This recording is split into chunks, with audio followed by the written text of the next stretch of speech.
Quel produit Apple acheter en premier? Tout le monde te conseillerait d'acheter un iPhone comme premier choix, mais est-ce que c'est si judicieux d'acheter un iPhone comme premier produit Apple ou est-ce qu'il faudrait pas mieux acheter un autre produit Apple à la place? Si ma chaîne et si mon contenu te plaît, n'hésite pas à me le faire savoir en t'abonnant juste en dessous, c'est gagnant-gagnant pour toi comme pour moi. Et comme tout bon geek qui se respecte, j'ai mis mes petites lunettes de vue. Aujourd'hui, on va voir ensemble si un iPhone c'est réellement le meilleur choix lorsque tu veux commencer à investir dans du Apple. Je dis investir parce que Apple ça coûte quand même assez cher avec leurs produits, et pour que ce soit plus simple pour toi, j'ai divisé cette vidéo en 6 catégories que tu vas pouvoir retrouver avec le timecode qui sera présent juste en dessous dans la description ou simplement sur la petite barre YouTube qui est présente juste ici. Alors la première question à se poser lorsque tu veux commencer à investir et à acheter du Apple, c'est est-ce que tu as vraiment envie de changer d'écosystème pour passer justement dans l'écosystème d'Apple? C'est la première question que tu dois te poser avant même d'acheter les premiers produits. Par exemple, Samsung, Xiaomi ou le Nothing Phone sont de très bons produits qui concurrencent justement Apple, et c'est pour ça qu'il faut se dire, est-ce que si tu as un de ces produits, est-ce qu'il vaut vraiment acheter un autre produit juste parce qu'une grande majorité de personnes autour de toi a du Apple et du coup tu as envie d'essayer aussi? Est-ce que c'est toi qui as réellement envie de changer d'écosystème ou l'écosystème dans lequel tu te trouves, il te convient parfaitement? C'est peut-être pas très représentatif avec le Nothing Phone parce qu'ils n'ont pas fait énormément d'autres produits qui sont dans un écosystème, mais par exemple Samsung ou Xiaomi font des trottinettes électriques, font des téléphones, font un ensemble d'écosystèmes qui peut convenir à tes besoins. Faut réfléchir si tu as vraiment envie d'investir dans cet écosystème, parce qu'une fois que tu seras dedans, tu auras forcément envie d'acheter les autres produits pour être dans un confort d'écosystème. Alors que si ça se trouve, tu en as peut-être déjà un et qui te convient parfaitement. Et comme je t'ai dit un petit peu plus tôt dans la vidéo, faut faire attention parce que Apple c'est des produits qui sont extrêmement chers, qui sont pas forcément meilleurs que d'une autre marque, c'est juste que c'est du Apple et qu'ils ont décidé de mettre leurs tarifs dans cette gamme-là. Maintenant que tu as bien réfléchi et que tu es sûr d'acheter ton premier produit Apple, que tu as sorti l'ACB et que tu es prêt justement à dépenser sur le site, il faut que tu demandes de quoi tu as réellement besoin autour de toi. Si tu as un ordinateur qui fonctionne parfaitement et tu as un téléphone qui est cassé, investir dans un ordinateur n'est peut-être pas forcément le meilleur moyen. Tu peux très bien regarder qu'est-ce qui te manque autour de toi. Peut-être que tu as un téléphone, peut-être que tu as un ordinateur, mais tu n'as peut-être pas forcément d'écouteurs ou tu n'as peut-être pas forcément de montre connectée. Aussi, je te fais un petit disclaimer, cette vidéo n'a pas pour but de te forcer à acheter des produits Apple, c'est juste d'avoir un titre de comparaison si tu as envie de commencer à investir là-dedans. Que tu t'es déjà posé la question de quel produit Apple acheter en premier et que t'as pas forcément trouvé de réponse. Ça va être plutôt comme un guide. Et puis d'ailleurs, si tu as trouvé le premier produit Apple que tu veux acheter, j'ai fait une vidéo sur quel Mac choisir en 2024 que je te mettrai dans le petit juste ici, et aussi une petite vidéo quel iPhone choisir en 2024 qui se retrouvera aussi ici. Et une fois que tu auras regardé tout autour de toi de ce que tu as besoin, tu pourras enfin acheter ton premier produit. Maintenant, disons que tu es sûr d'acheter un premier produit, mais que tu as tout. Que tu as forcément des écouteurs, que tu as un ordinateur, que tu as un téléphone, que tu as une montre connectée, et que tu as vraiment envie de changer d'écosystème pour passer dans cet écosystème. Quel est le plus intéressant en soi à acheter en premier? Et oui, je reviens à ce que je disais, un iPhone, c'est le plus intéressant lorsque tu veux mettre un premier pas dans le monde d'Apple. Parce que demain, tu as plusieurs gammes sur le site d'Apple en fonction de tes besoins. Tu peux en retrouver pour pas trop cher sur des sites de petites annonces comme Le Bon Coin, et t'es pas forcément obligé de prendre le dernier iPhone pour avoir une première expérience dans le monde d'Apple.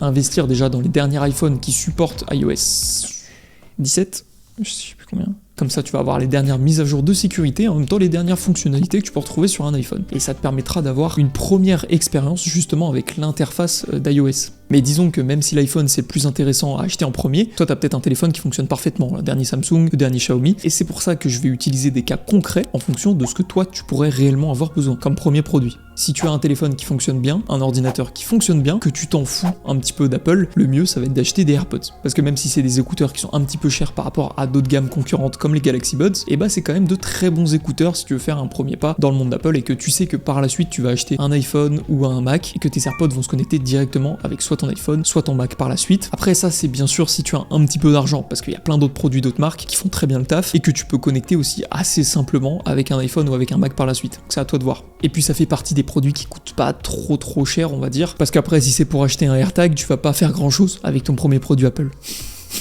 Et je fais un autre petit disclaimer, quand je dis pas trop cher, c'est par rapport au monde d'Apple et pas du tout par rapport au reste ou encore à l'argent. Parce que c'est des produits qui sont très chers par rapport à d'autres concurrents qui sont aussi bien et qui sont moins chers. Après, disons que si tu as un téléphone qui fait le taf, que tu as forcément besoin d'un ordi pour pouvoir taffer, et là le plus intéressant ce serait de se tourner vers un Mac. Après, à voir en fonction de tes besoins, s'il te manque un téléphone, acheter un téléphone, s'il te manque un ordinateur, pourquoi pas acheter un Mac, et si tu veux te faire plaisir, pourquoi pas acheter un HomePod ou encore une Apple TV 4K. Et maintenant je vais te donner mon ordre d'achat qui serait le plus intéressant, du plus intéressant au moins intéressant, après avoir en fonction de toi, de ce que tu as dedans et ce que tu voudrais acheter. C'est un ordre que j'ai décidé, peut-être qu'il te conviendra pas, mais j'ai essayé de trouver les bons points et les points assez négatifs pour pouvoir les mettre justement dans le classement. En première place, je mettrais le plus intéressant, l'iPhone. Ensuite, je mettrais les AirPods, le Mac, l'Apple Watch, parce que c'est un produit qui coûte pas extrêmement cher et en soi, une fois que tu l'as au poignet, elle te sert tous les jours, à part si tu oublies de la recharger bien sûr.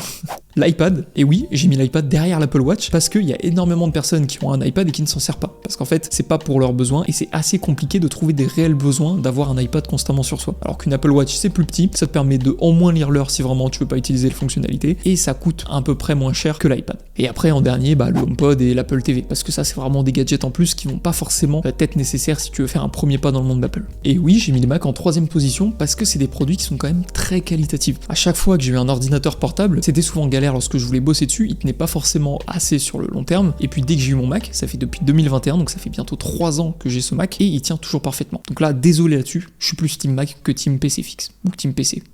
Et bien sûr, si tu veux l'utiliser seulement pour regarder des vidéos, si tu veux l'utiliser seulement juste pour chiller de temps en temps et que t'en as pas vraiment besoin, c'est que moi je l'utilise vraiment 24 heures sur 24, cet ordinateur. J'ai vraiment besoin d'avoir un très bon ordinateur. Mais si toi tu veux juste regarder des vidéos, un petit ordinateur fixe peut faire le taf aussi. Et c'est là où tu vas me dire qu'un Mac ça coûte extrêmement cher. Et effectivement, ça coûte extrêmement cher. Mais tu peux retrouver sur le bon coin pour le prix d'un ordinateur classique, avec des performances un peu plus élevées quand même. Donc en vrai c'est bénéf. Et le dernier point, c'est de ne pas acheter pour rien. Je t'ai fait un petit peu un ordre de ce qu'il fallait acheter dans cette vidéo. Mais si tu as un téléphone, si tu as un ordinateur, si tu as quoi que ce soit, ou même que tu n'éprouves pas le besoin d'acheter, c'est que t'as pas besoin d'acheter. Cette vidéo elle va vraiment servir pour les personnes qui se posaient la question et qui recherchent un petit peu le premier produit Apple à acheter ou alors dans quel ordre par la suite. C'est pas du tout une vidéo qui a but de pousser à la consommation ou quoi que ce soit. Si tu es très bien comme ça, continue. Tu vois, de mon côté, j'ai pas de HomePod, j'ai pas d'Apple TV et j'ai pas d'iPad parce que j'en ressens pas le besoin. C'est juste que j'aurais mis dans ce classement et que si un jour j'ai envie d'acheter un iPad, je sais que j'ai fait cette vidéo, ou comme une personne qui a peut-être besoin d'acheter un iPad, de regarder cette vidéo pour savoir dans quel classement, si c'est plus intéressant ou non d'acheter un iPad plutôt que d'acheter un iPhone. Donc voilà, j'espère que cette vidéo t'aura plu, n'hésite pas à me dire ce que tu en pensais en commentaire juste en dessous, à t'abonner à ma chaîne YouTube si ça t'a plu. Je te dis à la semaine prochaine pour une prochaine vidéo, c'était Dorian. Ciao.